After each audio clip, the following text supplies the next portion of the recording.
What's up, my good people? Welcome to the CJ Moneyway Show. And today I have a two-time best-selling author, entrepreneur, and a messenger of hope. Hey, what's up, Jeremy, man? Welcome What's to the going show. on? Hey, CJ, thanks for having me, man. Happy to be here and chat with you and your audience. So it's a blessing to be in your digital presence. Oh, man, I appreciate it, man. Man, with on your status. But I just got to ask before we start. Yeah. So, it's hard enough for a lot of us who have written books and put them on Amazon and sold books or whatever. It's hard for a lot of us just to even make it on the top 100 list or whatever. Yeah. Tell me, man, the true feeling of how it is to be a two-time best-selling author.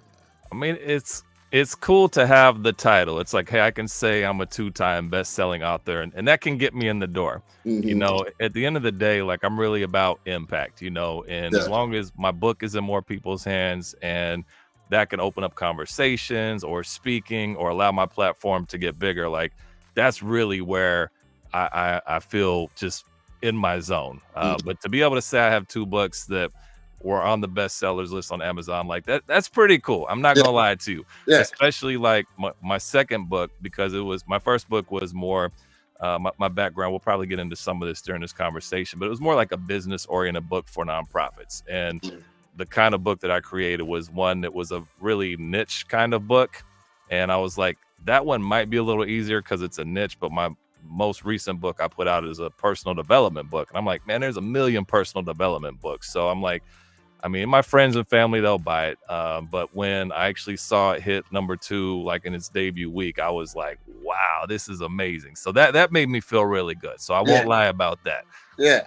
So, like anytime, and that's like with anything. I don't know if you play sports or not or whatever, but whatever you do, whenever somebody set out to do something, whether it's podcasting or whatever, you always trying to set out to be the best that you can be, or the best at what you're doing. Yeah.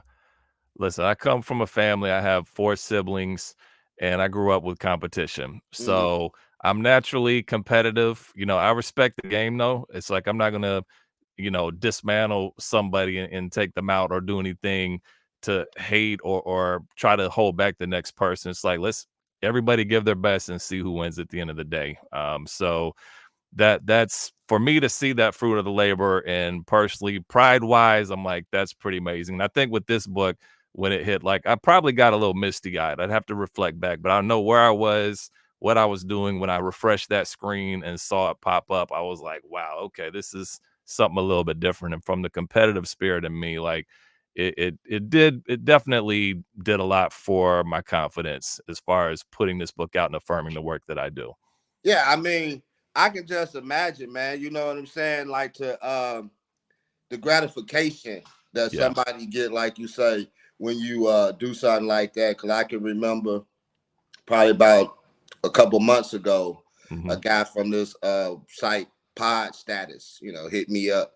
He said, Corbin, I got some good news for you. I'm like, what's up? And so he sent me like the link or whatever. He said, your show hit number 77 in Colombia. I'm like, Colombia? I'm like, the Cocaine Cowboys out there getting high listening to the CJ Moneyway Show. Hey, they're trying to get up on that game. But I just the feeling, the gratification to know that the thing that you're doing and the time that you have spent to put into your craft, man, that is not going unnoticed. So I mean, I can't say nothing about being a best-selling author, but I can just imagine how that feeling is, man. Yeah. So I appreciate that. Thank you. Yeah, no problem, man. Congratulations on that too, and you probably got 3 more number 1 sellers too. I mean, they're up here. I got them in my mind. So, when you asked to come and do a speech, what's the difference between just doing an ordinary speech and being a keynote speaker, or is it a difference? Yeah, I mean, for me, it's really just learning what the audience is, what the message is. Certainly, length of time is different because if you're speaking a keynote versus just going to speak like for example, in front of a class or something, being a guest to speak in a class. Mm-hmm. Um, there might be a little more production if you're doing a keynote speech. But my approach is always, tell me about the audience, because I don't necessarily have a cookie cutter speech that I'm going to do every single time. I mean, there's certain points that I'm going to hit, but depending on the audience and consulting with whoever wants to book me and learning more about their organization, the people they serve, or the audience, like that will help me tailor the presentation all the way around to what I need to say and who I need to reach. Because, it'll be different when I'm looking at, say, a classroom, excuse me, a classroom of undergrad students versus maybe a corporation or an organization that works for the state or something like that. Mm-hmm. So what's the biggest crowd that you have spoken in front of? Honestly, like when we look at like speaking, it's been 900. Like I haven't rocked the Coliseums yet, but Mm-hmm. maybe the next time I'm on your show, yes. Hey, But that's me also, the competition in myself, trying to make it bigger and better. But even with that, like, but also the smallest crowd, 3. You know what I'm saying? yeah. So like, we're gonna go big, let's go small. And I think for people to recognize that, when you're doing speaking, it's, again, for me, it's all about impact, and whether it's a room of 1 or 10,000, like, I just want to be on point. I'm going to give you the same, whether it's a small group or big group, because I feel like I've been blessed with a gift and a message to share. And that's really what I want to do, is make sure that I connect with that audience. And even if it is a bigger group, still what I'll do is like break up groups, and we'll do like breakout sessions and things like that, where I can still connect a little bit with the audience. Oh, okay. Yeah, cause I heard pastors say that even if you just got one person that he came to church that day, Yeah. you still got to preach to that one person as if Right. there's 100 people there. Yeah. You can't dummy down the message because people not there. You know what I'm saying? Right. I get that aspect of what you're saying. Hmm. So tell us a little bit about digital marketing, man, and how that works. Yeah, I mean, digital marketing is my consultancy. My consultancy is called Ampla Marketing, and so with that, I do digital marketing services for several different types of industries. But so then, just to kind of frame everything, so we're talking about book and marketing, and who I am is like, I have a digital marketing consultancy, but at the same time, I also do speaking. So everything that we're talking about are things that I'm actively doing. Mm-hmm. From a digital marketing perspective, it might be working with companies or nonprofits, or even musicians. I have some artists that I work with, helping them to promote a product or service, whether that's through email or social media or website content or online ads like Google ads or Facebook ads, even Amazon ads, things like that. So it's identifying the audience, crafting that message, and making sure that we connect that audience with the product or service, and doing it in a way that gets results. Whether the result is someone signing up for a service or ordering food or buying an album or a ticket or something like that. So it's the strategy that goes to laying the landscape for that, and then the different tactics within social media, within an email, and everything like that that's involved. So can you name your digital consulting Yeah. company again? Yeah, it's called Ampla, Ampla, Ampla Marketing. Okay. Yeah, that sounds pretty cool. Maybe I need to talk to you after this Hey, one. man, let's chop it up. Yeah. So tell us a little bit about your personal life transformation, man. Yeah. My personal life transformation really started in Oklahoma, which is where I'm from. And there's been a few pivotal moments in my life. One was, I grew up in a small town called Guthrie, Oklahoma. And when I was a sophomore, I ended up moving to Oklahoma City with my mother.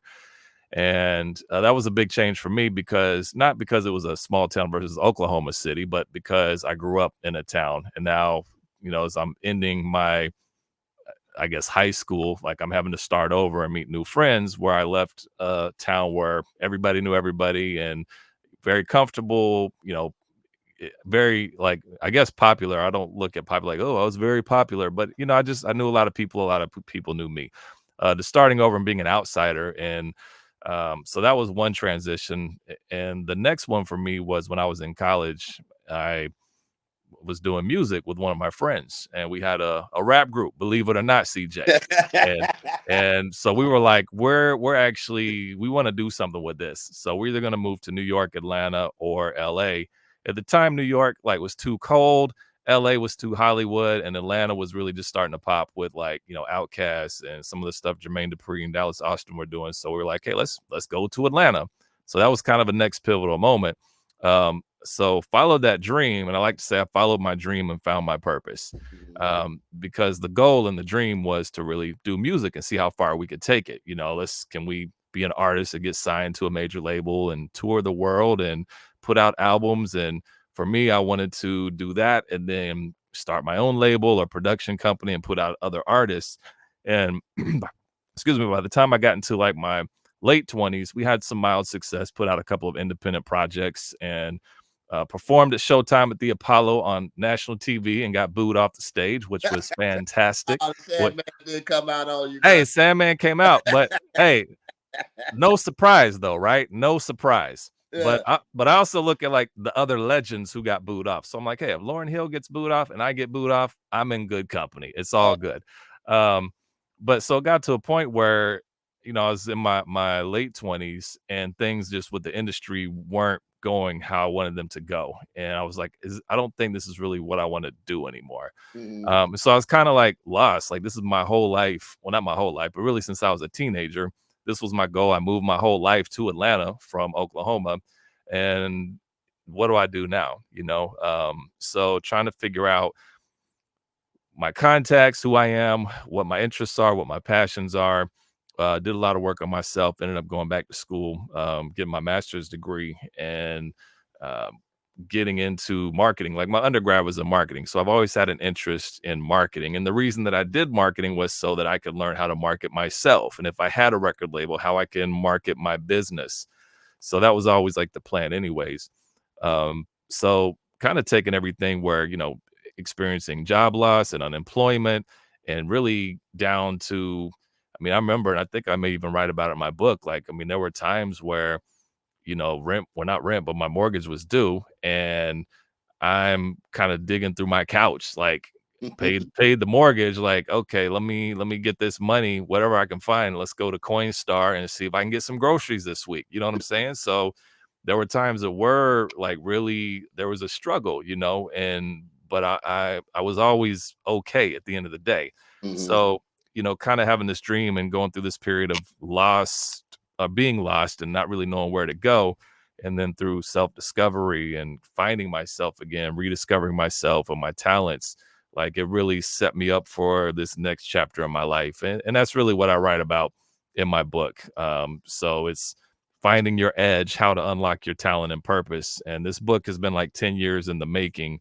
And it talks about the transition, the things that I did. I actually created a framework built off of different things that I tried here and there, but none of them really worked for me. So I kind of put together my own framework that I call Edge. And that's what helped me really discover who I was and go all in on my purpose. And that's why I landed on my purpose is really to be a messenger of hope. I look at even the music, when I was doing music, being able to connect with an audience, be on stage, and you tell a crowd to put their hands in the air and they do, and you leave the stage and people come up and they're like, man, that was really I felt that. I felt what you were saying. People hearing my songs and being in tears at times. I'm like, okay, there's something here. There's this gift I have. And everything I did in the music industry, really kind of prepped me for where I am now. It's just my platform has changed, and this is the lane that I'm supposed to be in. Yeah, you said that, and that was gonna be one of my questions to ask about your book, Finding Your Edge and How to Unlock Your Talents and Purpose. Yeah. But just sitting there listening to you say that, man. My bad.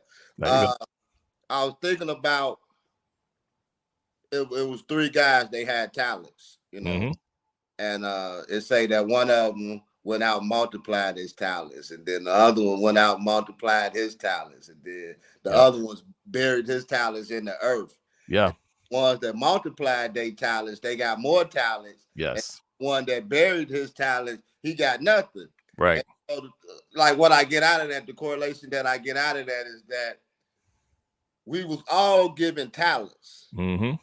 And like you know, I was listening to you, and like you said, that you was going through this, but you still had this dream, although you was looking for money in the couches, how I'm gonna eat and how this gonna happen, but you didn't bury your dreams, you Yeah. know. And so a lot of times, a lot of us, we bury our dreams and never go back and pick them back up.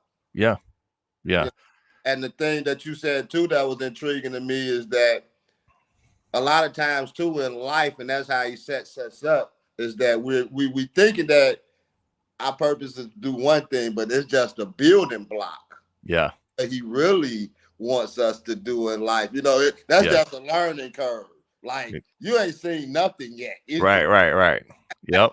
100%, man. And that's in the parable that you're referring to, you know, that's straight out the good book, man. That's in the Bible. And but I believe that 100%. And even with people, like there's people that I know that are extremely talented, but they're not doing anything with it. And I think a lot of times, and even my book will kind of help deal with some of that, because I think a lot is a fear of failure or maybe anxiety, and then maybe exposure, because it's like, well, what if I do this and now there's more people who either see me, and I just like to be in the background, but maybe you have to work through that discomfort, because the way that I think about it is like, you have this food, this meal that you've prepared it, and you just set it on the table, and it nobody's eating it. It nourishes nobody. It's just there. It goes cold and it rots and it goes away. So we all have food to give. We all have a gift inside of us to share. And I believe that 100%.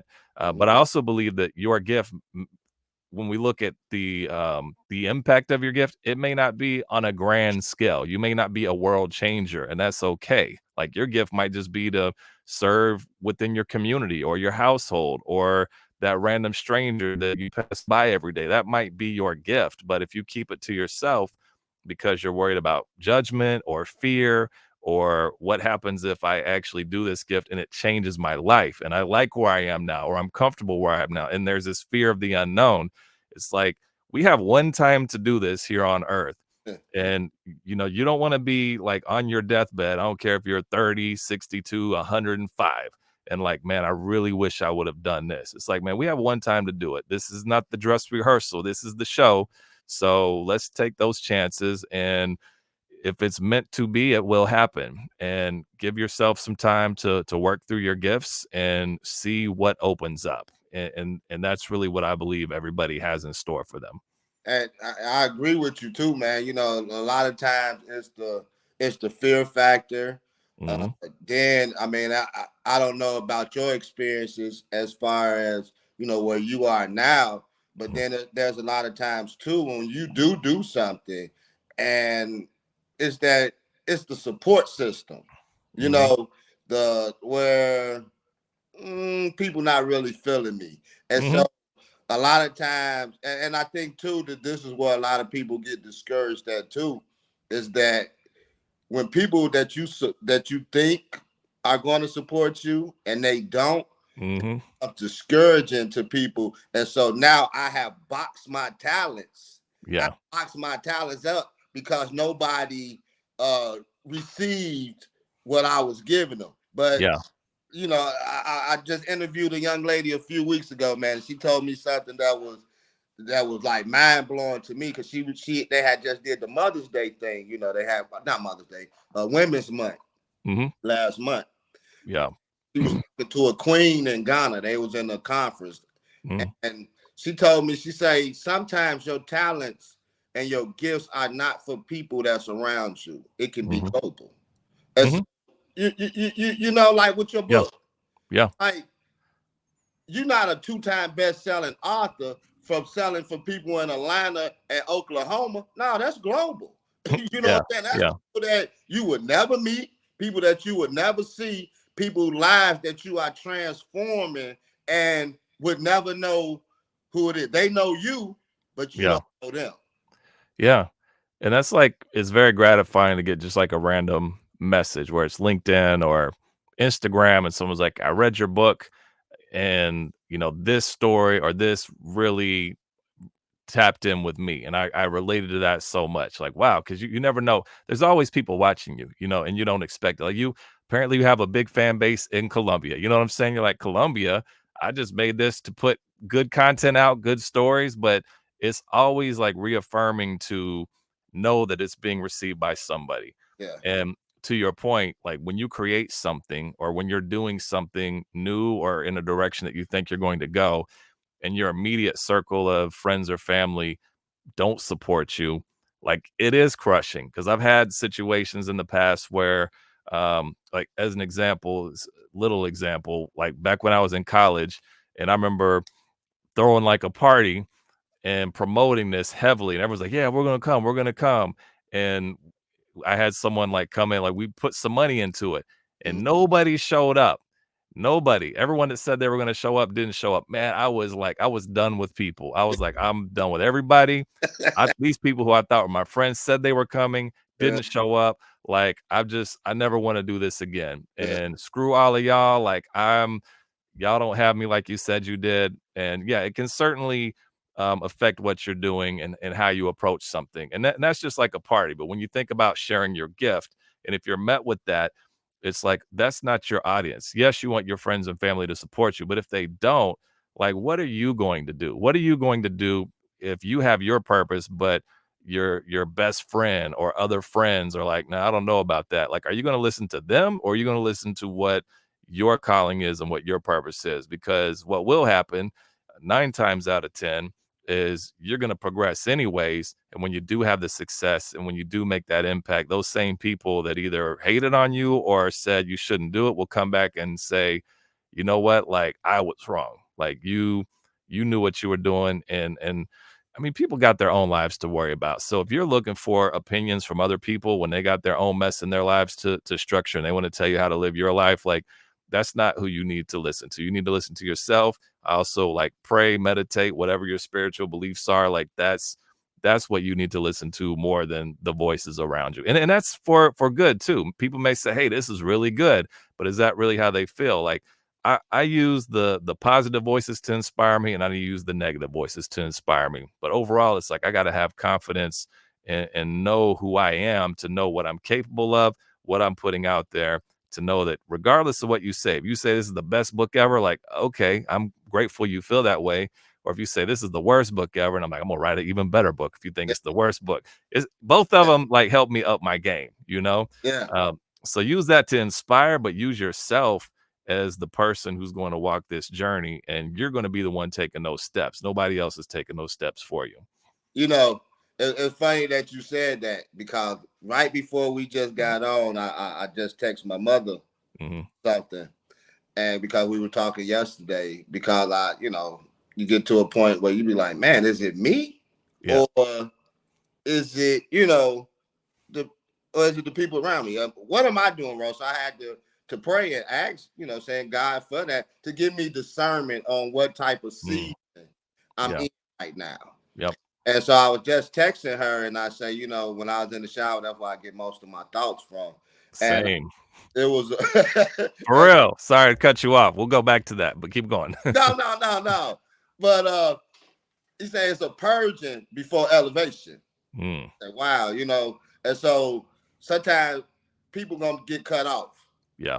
They gonna get cut off, and not necessarily you cutting them off, but it's something. And as you just said, it made me think about it, because this is your journey experience. Yeah. This is you're in a different type of wilderness experience right now. You have been through some wilderness experiences, but this is different, because people are falling off. People not receiving, and it's for a reason, because I don't want you to think that people got you to where you are. Right. And when you get to where I'm taking you, then as you say, whatever belief you have, then you would know that it was me who brought you to where you are, because the people whom you would have gave credit to, they not there. Right. I said, wow, you know what I'm saying? So it's like you say, it's all about how you perceive it, regardless of how anybody else receive it. It's what you're going to do with the talents that God has given you. Yeah. On with. No, I agree with that 100%, because we are the carriers and the proprietors of this body and this skin and this purpose that we have, and people haven't had my journey, they haven't had your journey. Mhm. There's bold decisions and risks that I've had to take, and you've probably had to take, that other people wouldn't take because of the same things we talked about a few minutes ago, whether it's fear of failure or fear of being judged. So if you're not making those decisions like that, and you haven't made those decisions, then it doesn't make sense to you why I would choose to do this or not do this, because you're not thinking the way that I'm thinking. Mhm. And that's okay. Like, I don't judge anybody, but my challenge to people and to the listeners is like, try to go a step further, like try to break out of that comfort zone. Comfort zone is where you stop growing. Comfort zone is where people go to die. So like, let's get out of that, and let's see if we can take a step this week, and maybe there is that passion or that talent that you have, but you haven't done anything with it. And let's try to see what's there. Let's fiddle around with it. Like, let's do something this week that feeds into that, and see if that doesn't unlock what your purpose is. Because when you walk in your purpose and you're confident in that, you think differently. You don't think of these restrictions. You think of like, this is my journey and this is my destiny. So it doesn't matter what you say. Like, that's your life. This is mine. This is my mission. So you're not the general of this mission like I am, and you can come along with me. But it's also, to your point, everybody that was with you isn't supposed to be with you where you're going. You know what I'm saying? You have people that are with you for seasons, and this could be longtime friends of yours, from childhood on, and they're not thinking where you are, and they're not, they haven't taken those risks. They haven't either done the work or aspire to do the work. So they have this kind of smaller mentality, or they can have this smaller mentality. And they're trying to keep you from leaving them, because you're a good friend. So they don't want you to leave, because they know if you are unlocking your purpose and you're over here, then that connection that you have with them may be lost. But if you're growing, that circle needs to grow. And if the circle's not growing, you have to have a different circle, and people that support you, and people that will feed into what your journey is. And Mhm. it's hard, you have to grieve relationships sometimes when you are growing, and it's not an easy thing to do. No, it's not. And I think that's where a lot of our, saying a lot of people downfall is, because we don't want to let go of Hmm. certain people. You just said something that made me think about an analogy I used to use all the time. Sometimes we can have some doors open in life. Hmm. This can go to relationships or whatever, friendships or ladies' relationship. Hmm. Uh, that God has opened up a door for you, Yeah. but you can't go through that open door, because the people that you got attached to you, it's not meant for them to go through. And Yeah. because because of your unwillingness to let go of some folks, Hmm. this door that's open is literally shut. You know, Yeah. so sometimes, and then when you realize as time go on in life, and how people start falling off. See, because what's in you is going to start glowing up out of you. Yeah. And as we know as believers, is that a lot of times people don't, it's not that they dislike, they dislike Jeremy. It's not Jeremy that they dislike. It's what's inside of Hmm. that they dislike, Yeah. because it don't mush together.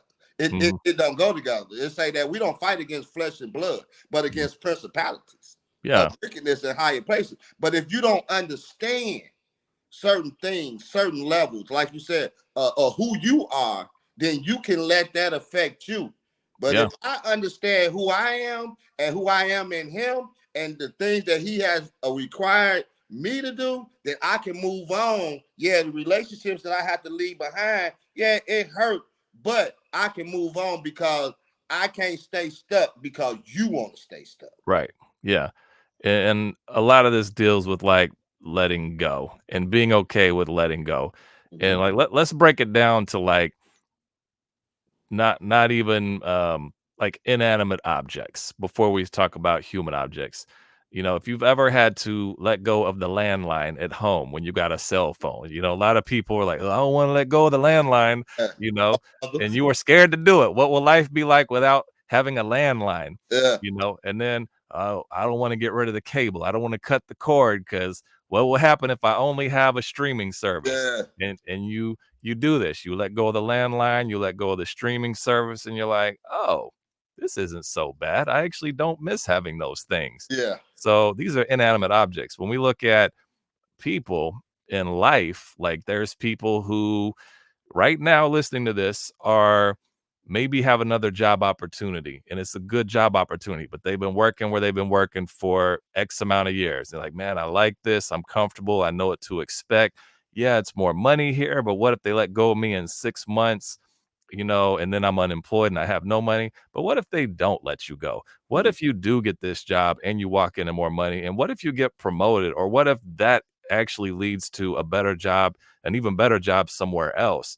It's like we have to stop thinking about what we have right now is the best that it can be Yeah. because it's not, and you can always grow outside of where you are. So with relationships, it's like, I know people, you probably know people that want a boyfriend, girlfriend, husband, wife, but they're set to like their old ways and what they want to do. And everything that they say they want in a person, like that's not how they're living their life. It's like if you really want this person, you've got to let go of some of these things that and behaviors and people you surround yourself with and things that you do so that you can have this over here. So and that's the hard part because it's the uncertainty. This is all I know. And I know this is what I want, but I have to let go of this to get what I want.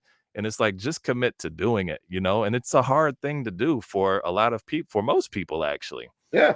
I'm laughing and I'm agreeing with you because I was just talking to a young lady, I call her my sister at work. I take people under, I like to mentor people and help young, I'm an older guy. So I like to give back. I don't want, if you don't have to go through some of the challenges and some of the things that I went through in life, I'm gonna tell you, you know what I'm saying? Like that's nothing to me because I believe that, as you say, my purpose in life, that's why I went through some things so I can help some other people that I don't even know. Yep. And so I was just telling a friend of mine that just what you were just saying the other day. Sometimes you looking for this, but you confused. You don't even know what you want.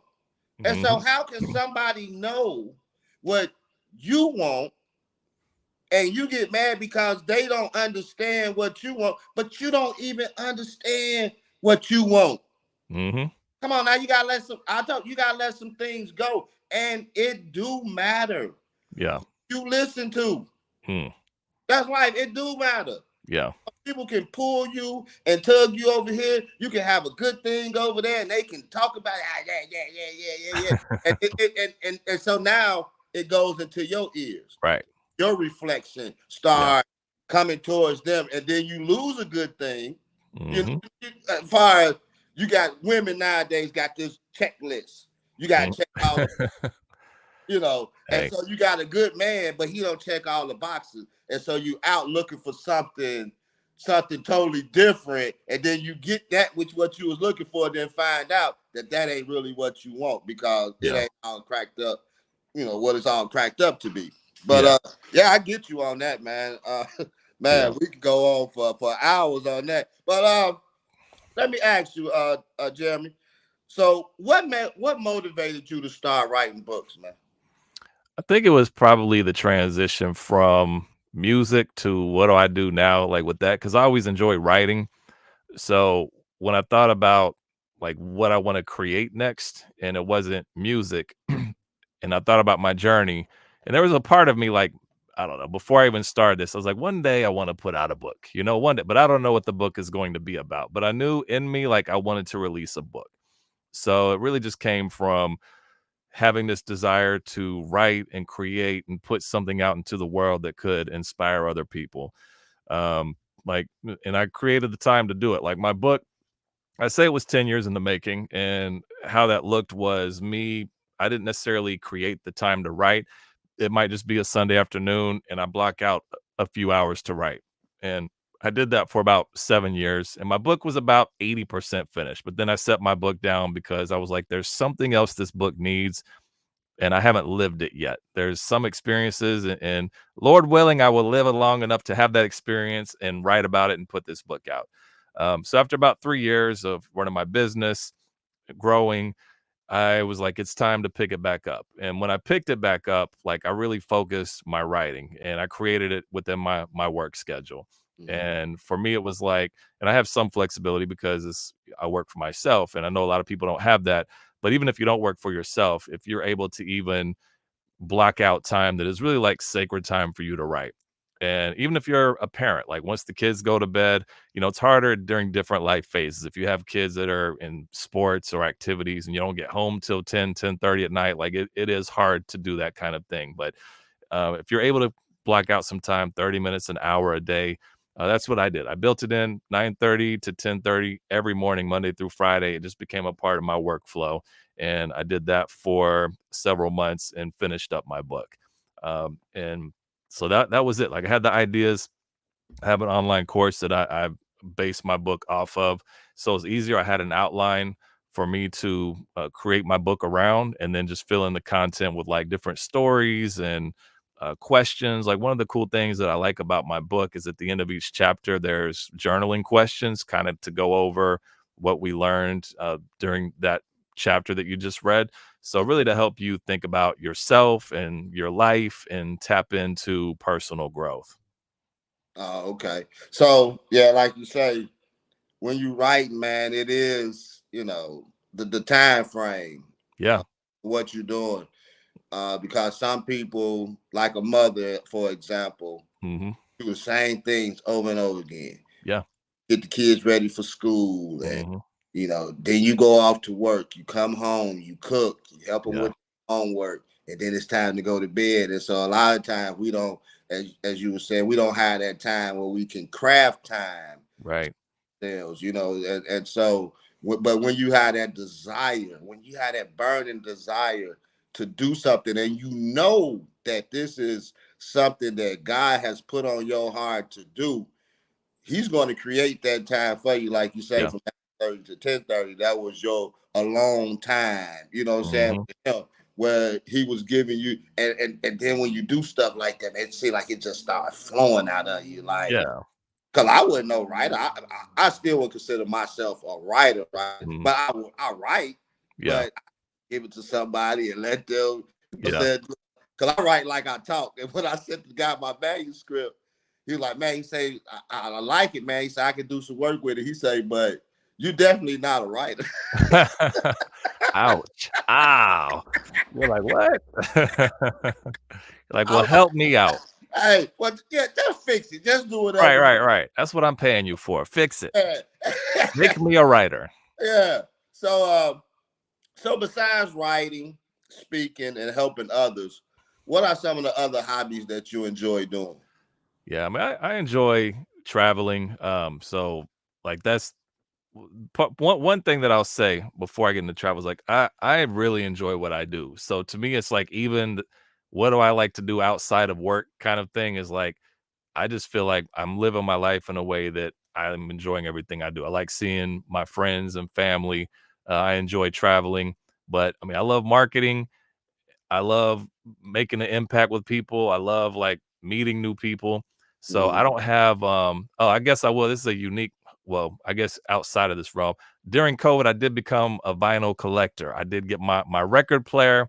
So I do like to listen to my records. And that's become kind of my hobby, I guess, as well, outside of work and all that stuff. What you listening to? 45s?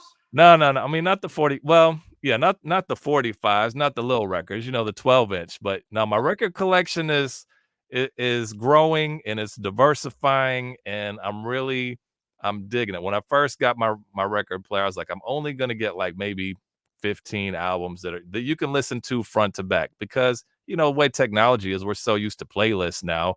And with a record player, you listen for like 15, 20 minutes and you have to stop what you're doing and flip the record over. So it's kind of an interruptive experience. So I'm like, I only want it. You can't skip through, put it together where Oh, it's going to be just perfect. oh yeah, man.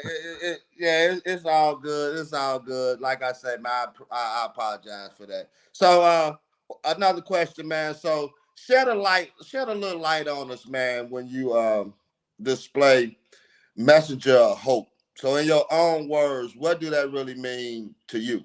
Yeah. What it means to me is people in this world kind of lack hope. You know, you look at the news, you hear the conversations, you read social media, and even just conversations that I've had, like people just don't seem to have a lot of hope in general. I mean, there's people that do. I'm not saying everybody doesn't. Yeah. But when I think about people who are looking to level up themselves and grow personally, professionally, I think there's just not a lot of hope there that they can do it.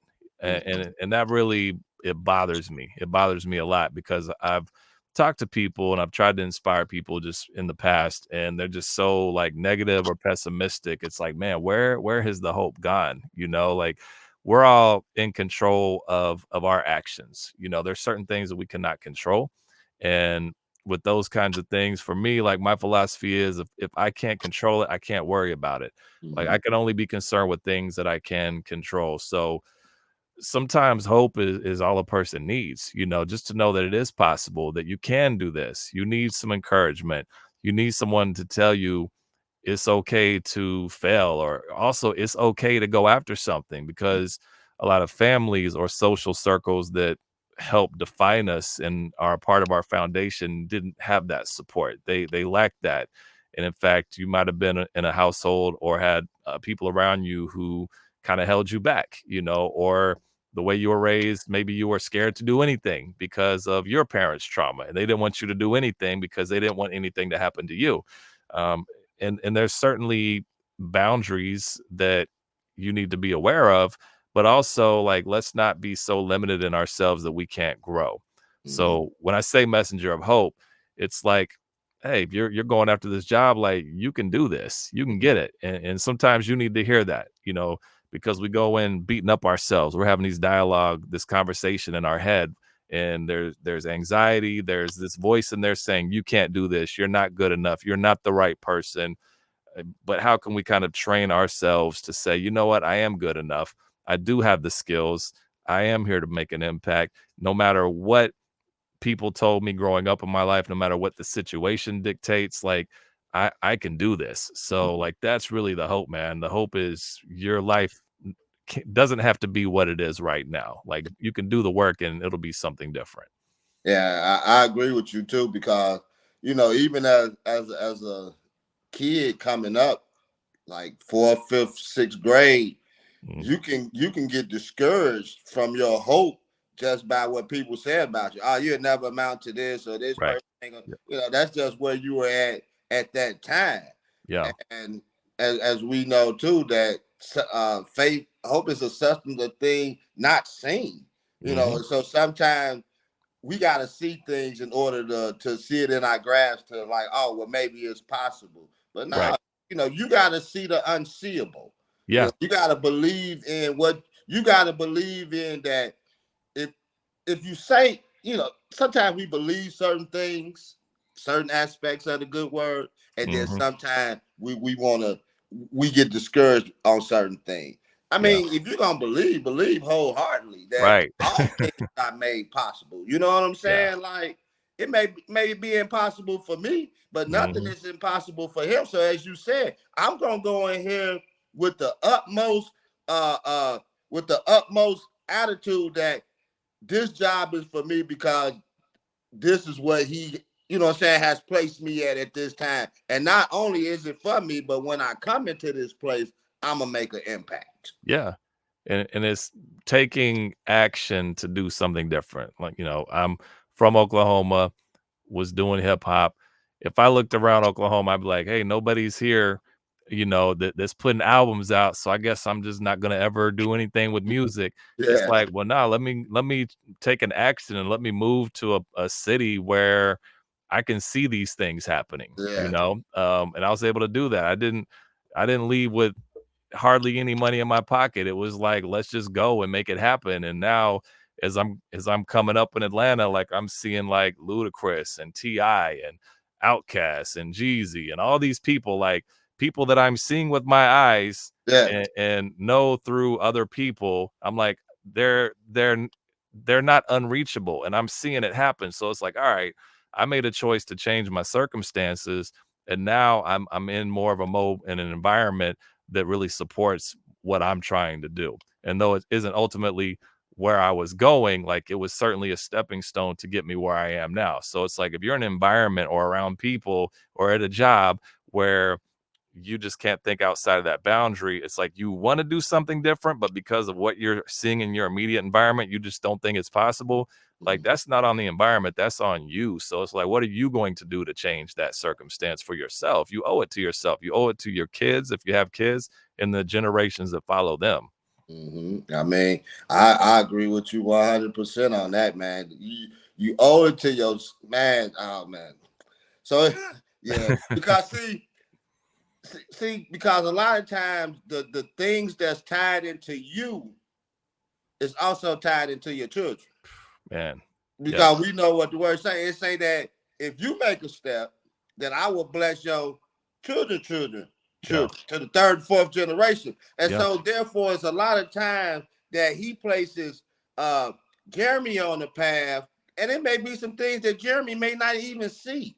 But because you went on the path, your children will see it just because you made a step. Just because the talent that he gave you that talent is blossoming for generations to come, that somebody else come pick up the mantle, and that's the person who God really had placed it for, but it came through you. Yeah, you planted the seed for the generations to follow to reap that. But if you're never there to plant the seed, like it's going to be the same thing. So I'm like, a question that I was asked that I use a lot, like within coaching, and this is one that stuck with me from a coach that I had back in grad school, was because I was struggling with decisions, like should I do this or should I just stay where I am? And he said, what would your life be like if you stay where you are now and you don't make this decision? And so I'm like, okay, it would look like what it does now. My life would look this. And I was describing how my life looked in that snapshot.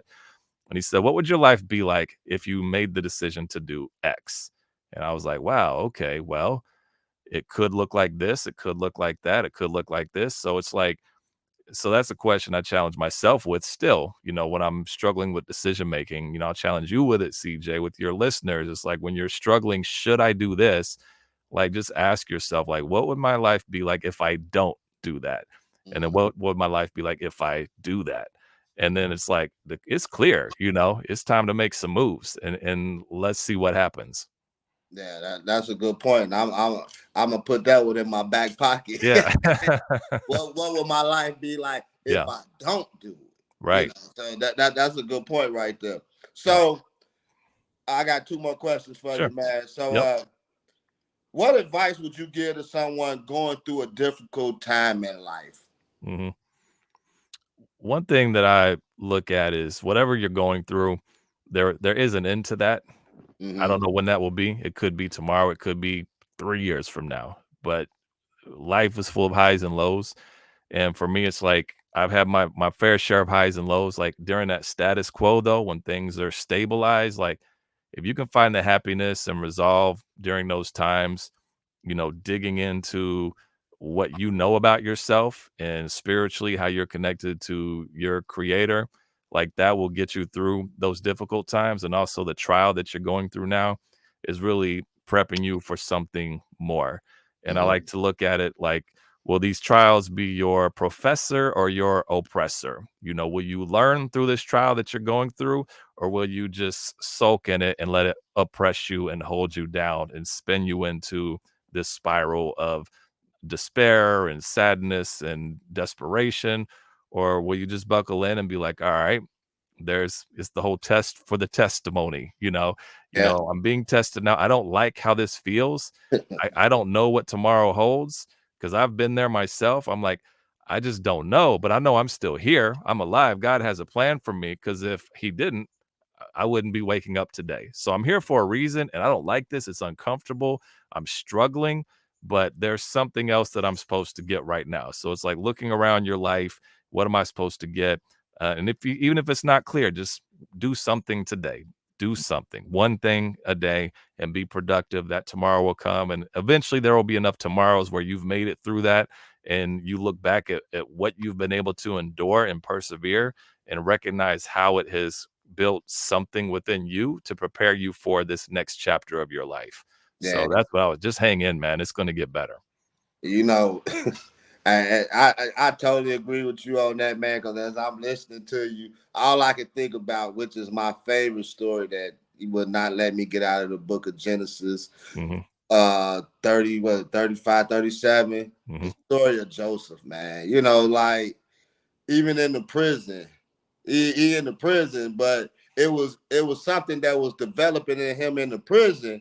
Mm-hmm. Although he told them that, like, look, I don't want to be here. I don't deserve to be here. Right. But what got me, Jeremy, man, I just get this one point. What got me was that it say that when he was a little kid, when he was 17 years old, he had a dream. Mm-hmm. But now he's in a position where he's in this place that he don't want to be. Now it says that he interpreting dreams. Wow, that's a Mm. big transformation right there. Yeah. You know what Yeah. I'm saying? Because even in places that we don't want to be, as you were just alluding to, even in places that we don't want to be, there's some things developing in us that we need in Mm-hmm. that place that we don't Right. want. Right. Yeah, it's the whole, like, if you are praying for, or if you have a desire for strength, you Mm-hmm. can't get strength without the weights, Yeah. even physically. Like, because I'm a thin dude, man. So it's like, if I want to, like, hey, I want to bench press 500 pounds, I can't just wake up tomorrow and do it.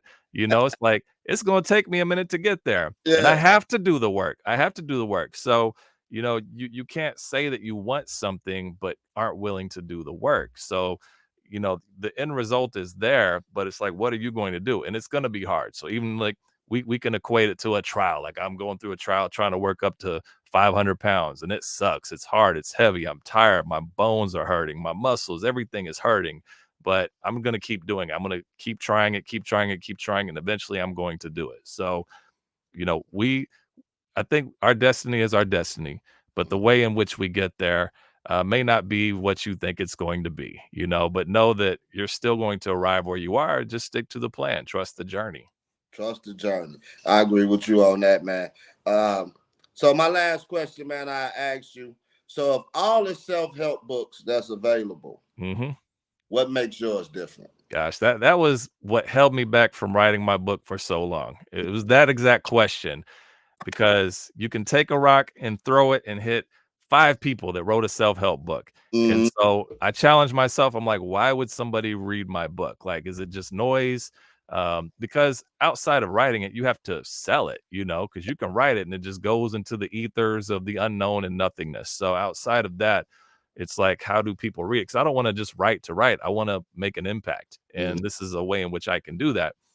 So for me, I had to really look at myself and even just talk to people that I trust and get some different perspectives and ideas. And, kind of what it came down to was my voice and my experience is my own. There are certainly very popular and several million selling authors that are in the self-help arena. And so whenever I look at, like, well, this person's great, I like how they write, why would someone listen to what I'm saying? And it's like, well, some people don't like that person. They don't like how that person talks, or their experience doesn't resonate with some people. So just like that person was successful with their message, you can create your own message and create your own following of people who do resonate with that, because there's certain pieces of my life and stories and tools that I'm sharing that will resonate with people. And maybe at some point my book will sell 1 million plus copies. Who knows? Mm-hmm. But ultimately it's like getting over that self-talk in my head. Like, you have a message. This has been put on you. So do it. And don't worry about all these other people who wrote self-help books, because they have a message too, and there's people for their message that need to hear that. So if you go into this writing a self-help book saying, I want to be a best-selling, like, which I accomplished, which is awesome, best-selling author, but if I want to sell 10 million books and that's my goal, like, that's not necessarily a realistic goal. I think it's cool to have that goal, but Yeah. if you don't sell 10 million records and that is or 10 million books and that is your goal, then in essence, you're disappointed because you haven't hit your goal. For me, it was like, let me write a book that I can put out that can help somebody. And whether it sells 1 copy or 0, like, I feel like this has been placed within me to do. And so I did that, manifested it, put it out. And, the best selling author, when it did happen, like, that affirmed that I was supposed to do this from the get go. So you just got to get over yourself, man. Have those battles within yourself, because nobody told me I shouldn't do it. It's me telling me I shouldn't do it. Yeah. You know? Yeah, and I agree with you too, man, because I never forget my father.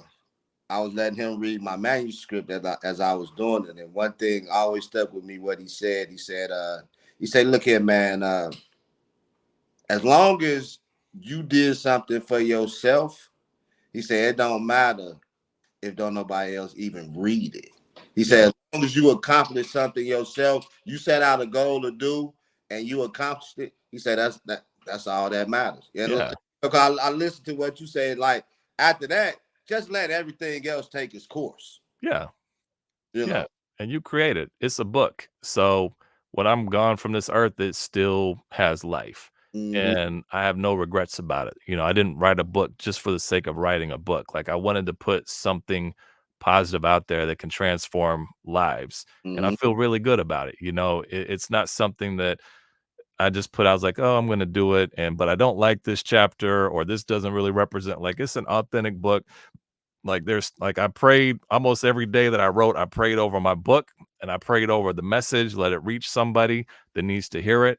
And I'm like, that's it. Like, I've done my work and it's out there now. So, you know, my hope is that more people will be able to read or listen to it, because I have the audiobook as well. And I actually read the audiobook. So if you like my voice, get the audiobook. If you don't like my voice, just get the paperback or hardcover. Yeah. Yeah, man, because I'm gonna go ahead and grab me a copy myself, man. I'm interested in reading it now myself. There you go. Is it any other projects or anything that you're working on that we can look for in the near future? I'm working on a coaching program. I actually just launched an individual coaching program, kind of a soft launch. I haven't marketed it yet, but I'm still having fun. And as far as promoting my book, Finding Your Edge, and I'm going to be doing that for a while, because, you know, I'm self-published. I don't have a publisher. So there's a lot more work that has to go into just people knowing that my book exists. Okay. So that's where I'm at now. I still have my digital consultancy, so I'm working with clients as well.